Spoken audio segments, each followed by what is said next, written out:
Bernard Béguin, bonjour. Bonjour. Et je dirais bienvenue chez vous puisque ce rallye alsacien, vous l'avez gagné. Mais il n'était pas au championnat du monde et ça change tout. Oui, ça change tout évidemment. C'était déjà un très très beau rallye, un des plus beaux rallyes du championnat de France que j'ai eu la chance de gagner quelques fois. Maintenant, cette année, c'est une autre dimension, c'est championnat du monde des rallyes et on attend un rallye formidable. Mais moi, maintenant, je ne roule plus, donc je suis plutôt du côté de l'organisation. Oui, vous êtes directeur de la promotion de la Fédération française de sport automobile. Alors, comment se porte le sport auto en France et notamment en Alsace avec une locomotive comme Sébastien Loeb ? Oui, vous parlez de locomotive, moi je trouve que c'est un très bon mot parce que je pense que tous les sports ont besoin de locomotive. On vient de voir très récemment que les résultats magnifiques de nos nageurs avaient boosté les licences dans le monde de la natation. Eh bien, il en va de même dans le monde du sport automobile. Et d'avoir une locomotive comme Sébastien Loeb, c'est pour nous formidable pour augmenter le nombre de licenciés et amener les jeunes au sport automobile.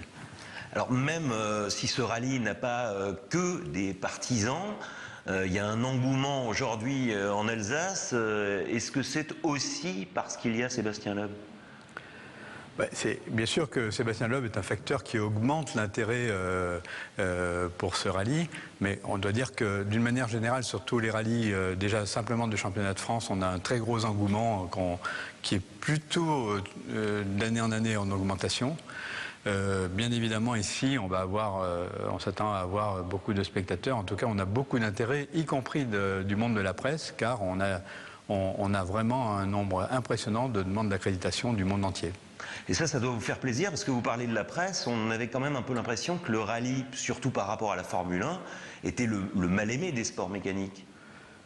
Je pense que non, ce sont deux disciplines différentes et je ne pense pas qu'on puisse parler de mal-aimé ou de bien-aimé. Simplement, il y a une discipline qui est extrêmement médiatisée, la Formule 1, parce que c'est un concept, je dirais, avec toutes les unités théâtrales, temps, lieu, espace, qui font qu'en 1h30, on a un programme très télégénique. C'est pas possible en rallye, puisque le rallye s'étale sur 2-3 jours. On a bien vu les difficultés quand on veut retransmettre une épreuve spéciale en direct. Ça devient très compliqué parce qu'on retransmet une épreuve, mais à la fin de l'épreuve spéciale retransmise, on n'a pas le classement définitif du rallye. Et ça, c'est pour les initiés, il n'y a pas de problème, mais pour le grand public, c'est un peu plus compliqué à comprendre. Alors ça veut dire qu'il faut aller le voir, surtout on est en Alsace, on peut voir un rallye du championnat du monde. Je crois qu'il y a quand même un appel à faire, on ne peut pas aller le voir n'importe comment, il faut faire attention, ça va vite. Oui, je vous remercie d'insister sur ce point. Il est évident qu'on en appelle toujours aux spectateurs, à l'intelligence des spectateurs et au respect des spectateurs. Ici, on va avoir beaucoup de monde, donc il y a des zones spectateurs qui sont réservées. Les spectateurs doivent se mettre dans des zones qui sont banderolées avec des banderoles vertes.